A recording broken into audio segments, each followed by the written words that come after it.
Hi, I'm Richard Campbell, and this is my talk on undersea infrastructure. My social media handle's at Rich Campbell just about everywhere.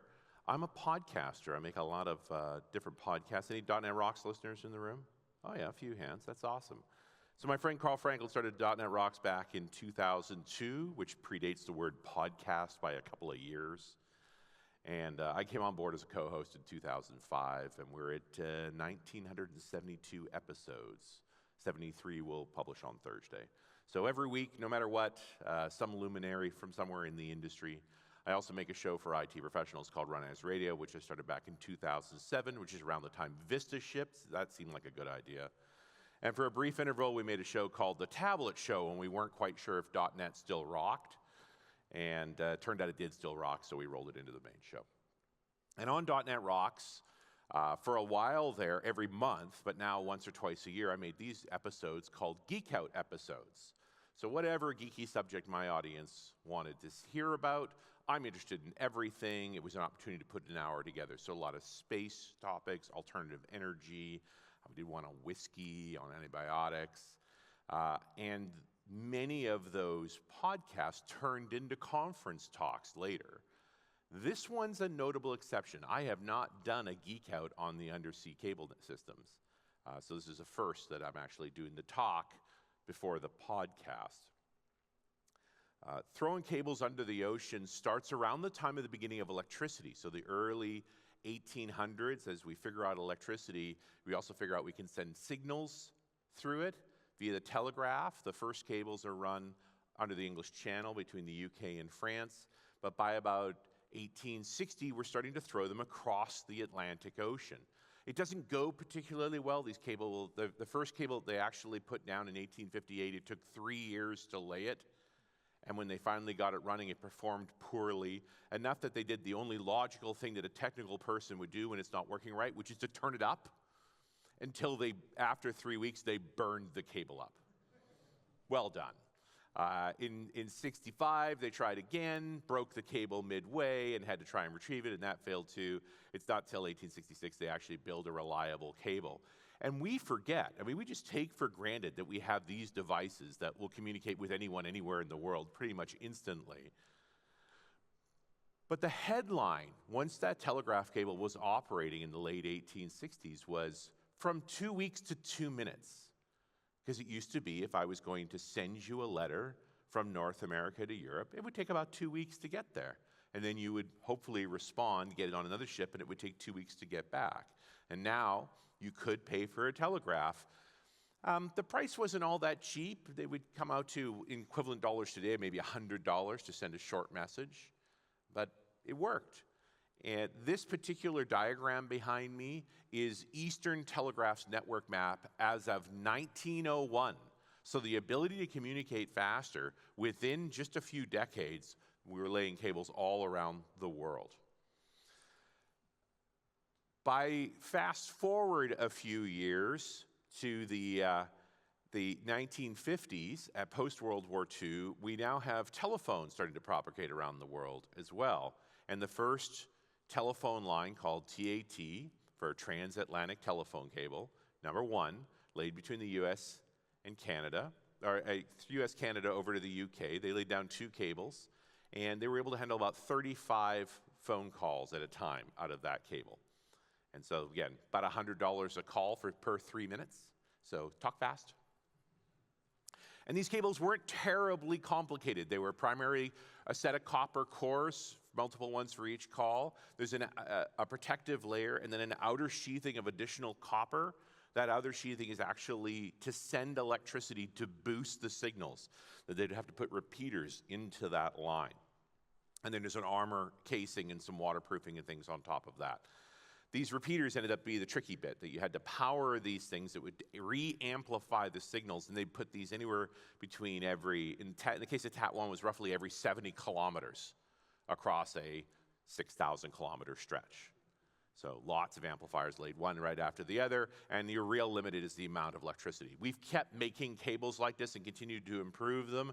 The current one, TAT14, was only retired in 2020, which is things changed as the internet took a hold. and our cable networks got a lot denser. Today, when we think in terms of data, I'm only going to focus on data today for the time that we have. Of course, there are undersea cables for power, for petrochemicals, all sorts of things. But if we focus just on data, 95 to 97% of all internet communications travels under the ocean.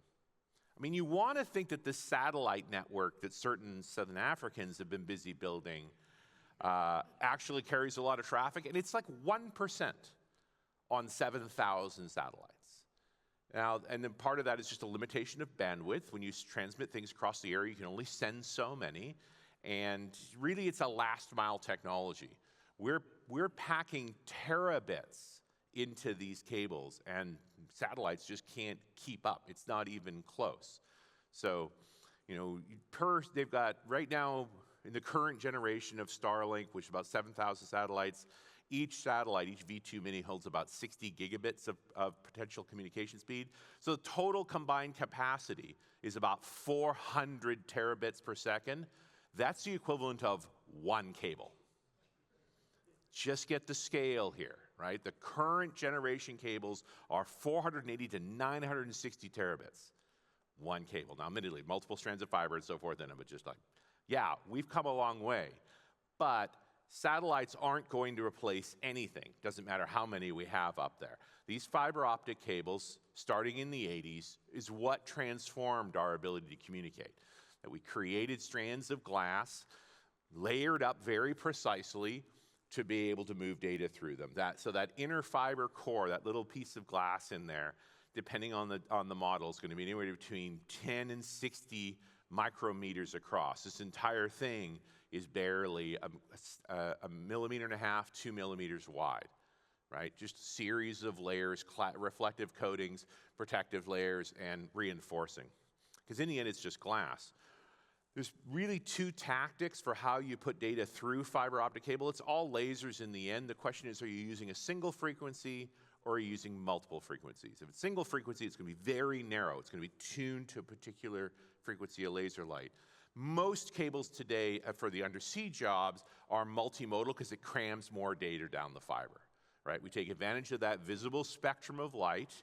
We have lasers that fall into different frequency ranges, and so we can mix them in the cable and then unmix them on the other end. Now, the process of making a cable is a fascinating exercise in chemistry and some interesting physics. So they start with what they call a preform, essentially a big glass billet. And they heat it up and core it, and then they layer the inside of the coring with different materials to increase its reflectivity and tune its frequencies. And then they put it into a furnace, heat it up on its end, and let it drip. So it gets to a specific temperature. So these buildings are 40 to 60 meters high. The furnace is at the top at the preform feed, and as it's dripping down, it's drawn and tuned, adjusted for size, sometimes cladded, and by the time it gets to the bottom at the capstan, it's cool enough to be wound into a coil. And so one preform, maybe 2 meters, 3 meters long, and half a meter wide, can make 1,000, 2,000, 3,000 meters of cable. They're never exactly sure what they're going to get each time they do this, so it's one of those things much like building chips where you make them, then you test them to see what you've actually got. And you get orders for different qualities of cable depending on the application. And this is a given strand. So typically to draw 10,000 kilometers of cable, the longest runs today now are running in the 30,000 kilometer range, takes a half a week. Just heating up billets, pouring them down, drawing them in. So just that fiber and its cladding is done in that process, just those first two inner layers. The additional layers are added after the cable is tested and drawn. Then they will put it on different coatings on it, depending on the need of the customer, the different kinds of cables they're made. And most undersea cables specifically are ordered to specification. They know exactly what they want in any given cable.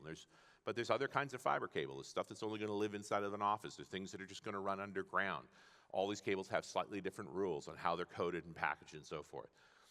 High-density cable is what they call loose tube cable. This is not a cable you put underground because it actually has too much fiber in it. This is a 48-strand cable This is typically what you'd run between data centers, because this is a petabit plus cable. Each one of those strands adds up, but they're actually loosely fitted in there with gel around them to protect them from water. They're not particularly well armored.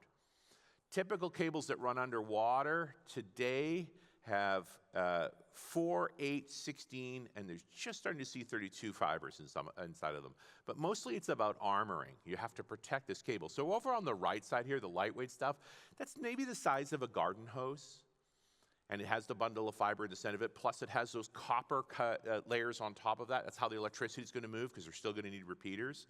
And then you have different levels of armor depending on the range of protection. And for any given cable, the armoring layer will vary. So typically close to shore, where the highest risk of damage is, we'll have the heaviest levels of armoring, and then we'll actually reduce the armoring. And once we get a few hundred kilometers offshore, and we're in deep enough water that the chances of anything hitting it are getting fairly remote, we'll actually go down to these minimal sort of garden hose type cables while we're running across the ocean floor. Still need repeaters, and so these repeaters vary in size depending on how far we're going, how many different fibers we have to amplify. Now we're doing optical amplification instead of electrical amplification, but we still need electricity.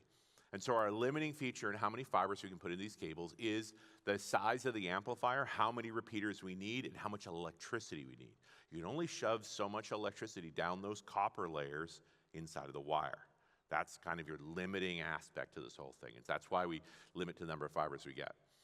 So you're making this to specification, and then it gets wound into big drums. These drums typically are on ships, and you can see the cable's relatively small. These folks are standing on it, and every 50 to 100 kilometers, they're going to integrate one of those repeaters into that, and that'll sit in a rack outside of the bin.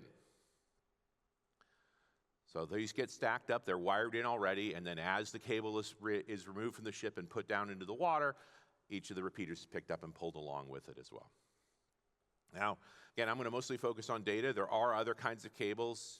Certainly your neighbors to the south, the Danes, have been big on wind power. Wind power runs on these styles of cables, three-phase cable, so big copper cores. They also have a fiber optic cable in it for data from that as well.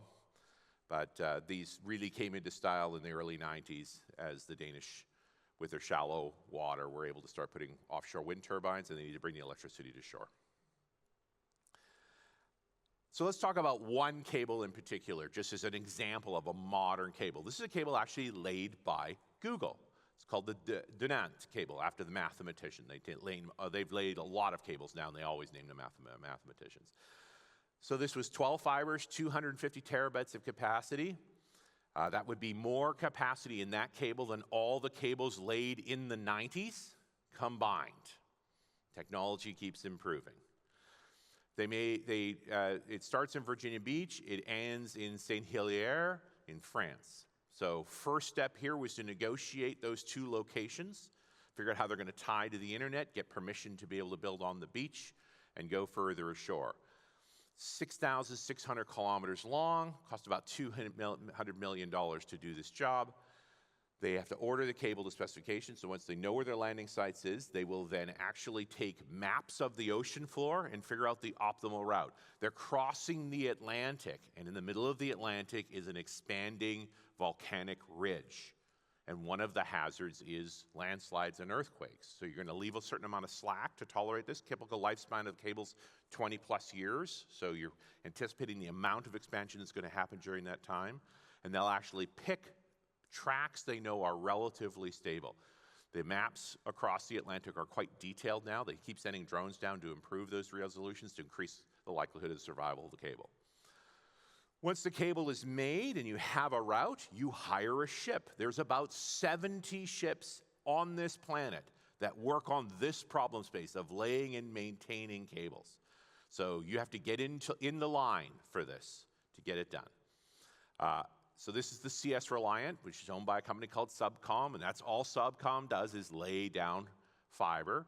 It lays at a rate of about 10 kilometers per hour, 6,600 kilometers long, so you get an idea of how long it takes. It's done at one shot, and that means laying a repeater every 100 kilometers, so it's putting over a repeater roughly every 10 hours. Runs 24 hours a day for 660 hours. You care about weather a lot, So there's a lot of planning into, is this the right time of year to make this run? This fiber by Dinant went extremely well. It was laid in less than a year. They put it down, they knew the route they were doing, they got ideal weather at that time, they timed everything very well, so it went down just fine. Now, the center part lay is the easy part. The shores are the tricky part, and that's where the dredges come into play. So, the way a dredge is done is you actually you pour a concrete box first. So this is called the beach manhole. And you dig a trench from the beach manhole all the way into the ocean.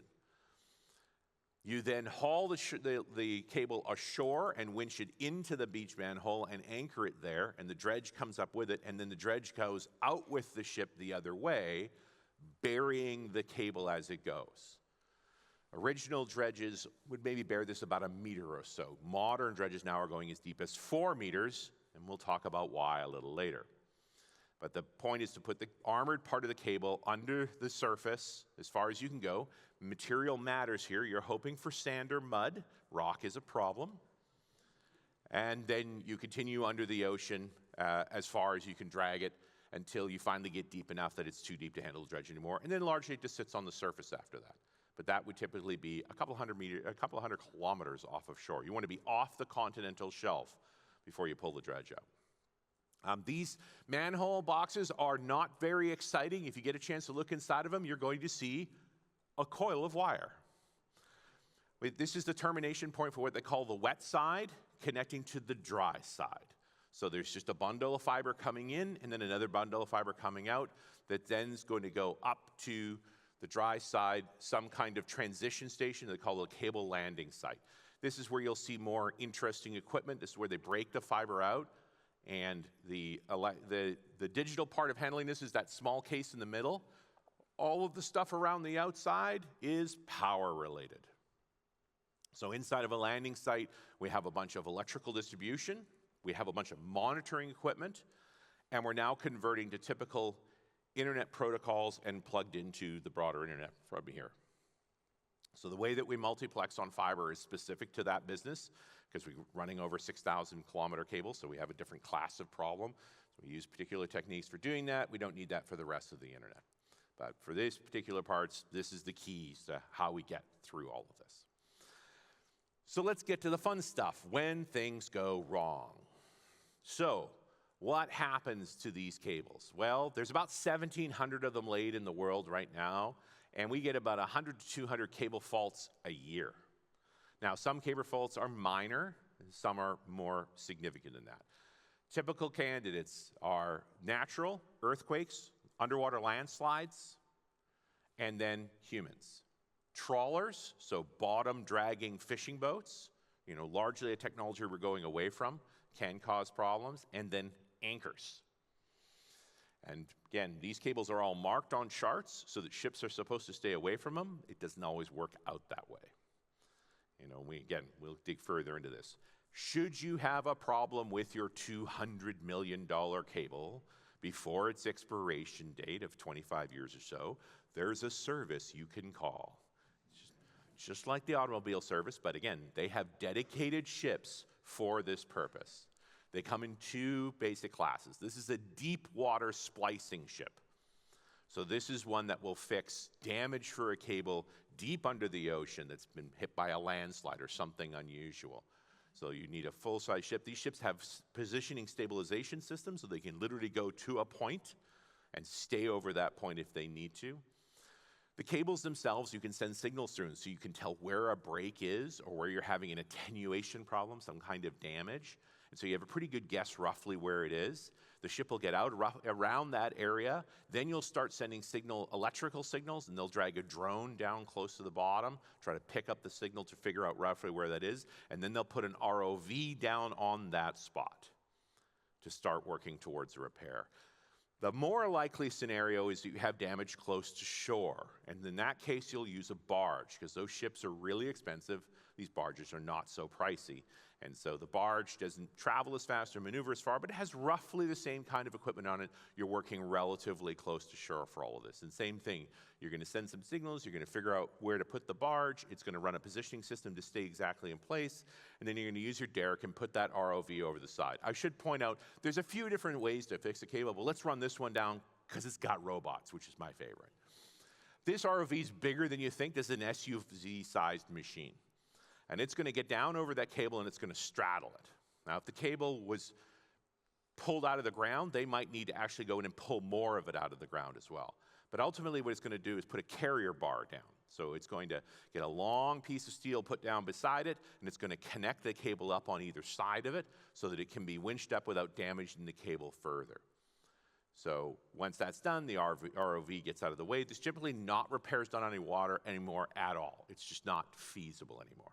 Although I would also say a lot of the ROV operators and things aren't even on the ship anymore because we have such good connectivity via satellite and things. We're now leaving the ROV drivers at home.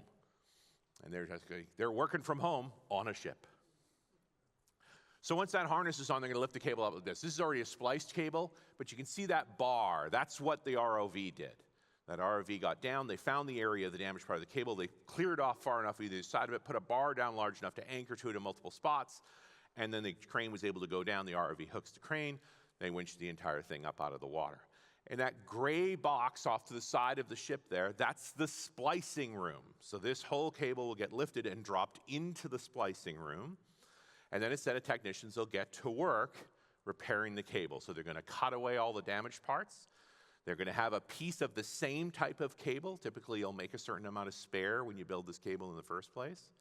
And they're going to splice it in, just like anybody repair any cable. They're going to put a bunch of armor around the damaged area. They're going to reseal it for waterproofing. They're going to reinforce the ends. They're going to put it back on another bar, lift it back out of that splicing room, and put it back into the water. Make sense? It's a good system. It works well. It's just a question of where we get this kind of damage. And there's a few focal points around the world where a lot of cables run through that tend to have issues. So one of them is in the Eastern Mediterranean through the Red Sea. A lot of cable to bypass going all the way around Africa, we want to get from Europe to Southeast Asia, goes through the Suez Canal and the Red Sea. And so that concentration of shipping and cables leads to incidences. In fact, one happened just in September, where one of the very longest cables in the world, the European Middle East cable, got an anchor drag and got damaged. And it was enough that this is the notification from Microsoft of reduced performance. When you lose a cable like this, when it goes offline, it's not that the internet isn't redundant, it is. But if you've paid for, say, a Cosmos DB license, where you're expecting 50 millisecond sync times, and they lose a major backbone cable, then syncing your nodes between Europe and Southeast Asia is going to slow down. And so they're just warning you of an event like that. 17% of all internet traffic travels through this corridor. So it is, for an area that's generally not all that happy most of the time, it's an important piece of cable there. And that the SEMEWE cable, this particular cable that got damaged in this incident, is probably 4 months away from being repaired. It takes, even with high priority cables, again, there's only so many barges, there's only so many ships, and they're all working. So it'll take a while for that cable to be brought back online. Next interesting locus point is around Singapore, the Malacca Straits, and the South China Sea. Again, huge concentrations of cables, right? Traveling down that strait, around the point in Singapore. We've had all kinds of fun things happen there. In the 2008-2009 crisis, there was a big downturn in shipping demand. And so suddenly there was a whole lot of cargo ships that didn't have a lot of work to do. Now, if you happen to own a cargo ship, any hands? No? It's relatively hard to park them. There's just not a lot of places to put them. And so one of the things that happens with these ships is that the crew will literally anchor it somewhere and then take off in the middle of the night. Because they know, according to marine law, they've got about 2 years before you can actually get that ship removed. And by then, the market's probably going to turn around, and you're going to have a demand for the ship again, and the crew will just sort of show up late at night, hop back in the ship, and leave. And so they don't park in the normal anchorage spots. They did end up parking in things like where there were cable entries onto the Malaysian peninsula. And then over the course of the year, there was a couple of typhoons. And they damaged a bunch of cables in the process. So there's been a lot of repair in those couple of years, try and deal with all those things. And you can't do anything until the ship's gone. Also, and we'll talk about this a little later, we get up towards Taiwan, things get interesting. But hey, we're in Norway. Let's talk about the Baltic Sea. Should we talk about the Baltic Sea? Why don't we talk about the Baltic Sea? Actually, let's start before the Baltic Sea. Because as I was doing my research on this, I found out about a set of incidences in 21 and 22 off the coast of Norway. There was a research cable, and there was also the cable to Svalbard that were both damaged. And when they went back and went over shipping tracks, they noticed Russian trawling ships repeatedly looping over these lines over and over and over again, over days, until suddenly the cable broke. But it was an accident, to be clear. And the argument now, according to NATO, is that this was literally military exercises practicing to damage these cables. So fast forward, I'm going to skip Nord Stream because that's gas. Let's just talk about data. Let's go forward to 2024. In the fall of 2024, a ship called the Yiping 3, which is a bulk carrier from China, left Russia carrying a load of fertilizer. And as it went past Gotland, mysteriously, the BCS east-west cable went down. And then the tracking antennas for the Yiping turned off mysteriously for several hours. And then the next day, while the AIS was still off, the Sea Lion 1 cable, which runs between Germany and Finland, also went down. And again, you only get signals on this, right? Like all you can see is data is no longer transmitting and so forth. And then the Yiping's AIS turned back on again. That's nice.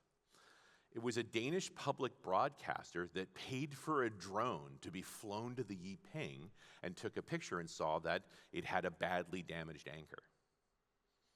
Interesting. At that point, the Swedish got a little excited and asked for the ship to pull over, as ships do, I guess. And they stayed there for more than a month.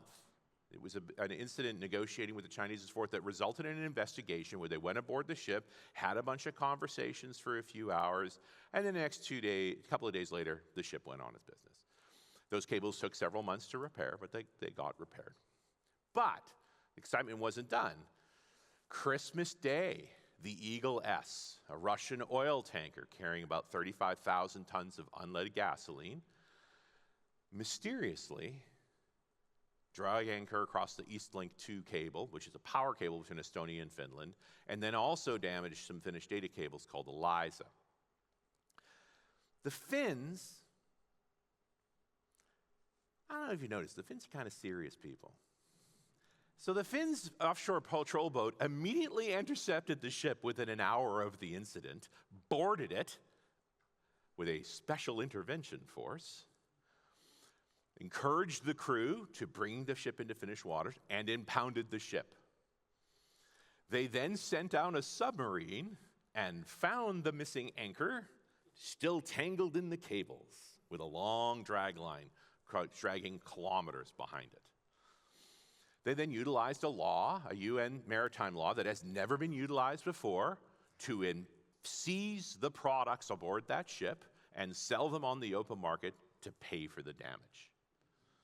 And then they asked the Russians, did you want your ship back?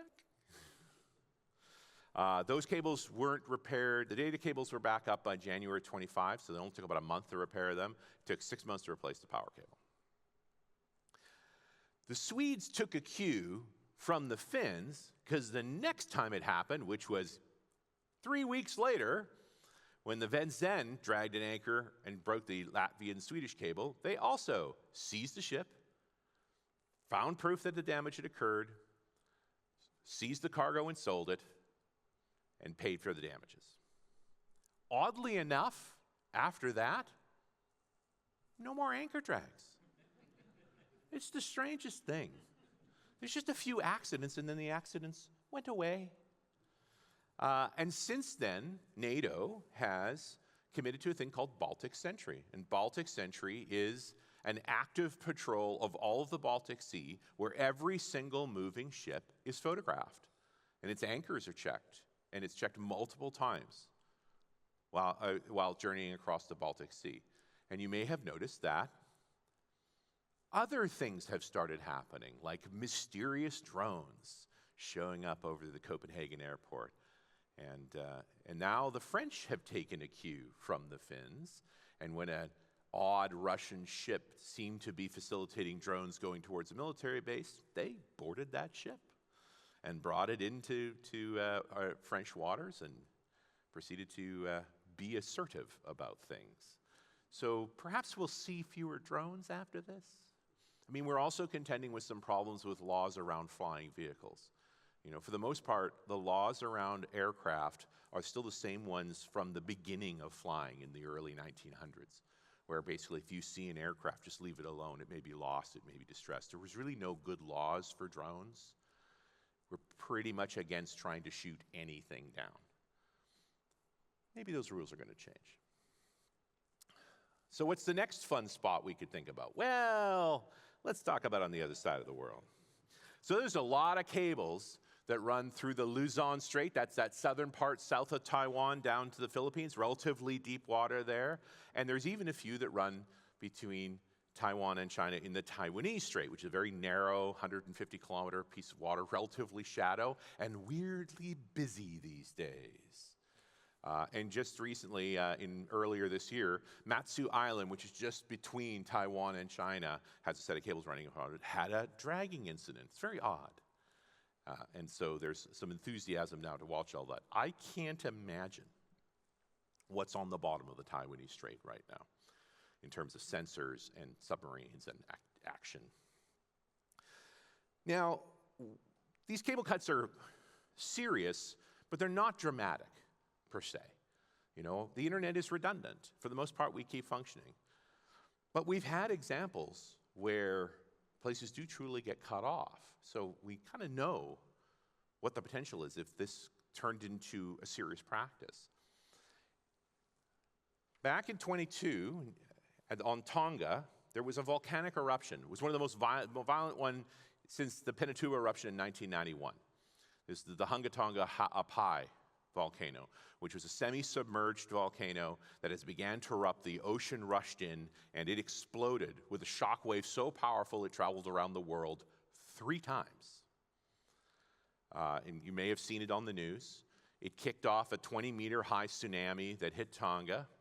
It also severed all cables in Tonga. Now, they didn't know that at the time. Here's what they knew. All cell phones stopped working. All internet connections stopped working. Everybody outside after the volcano couldn't call into Tonga, and nobody could call out from Tonga.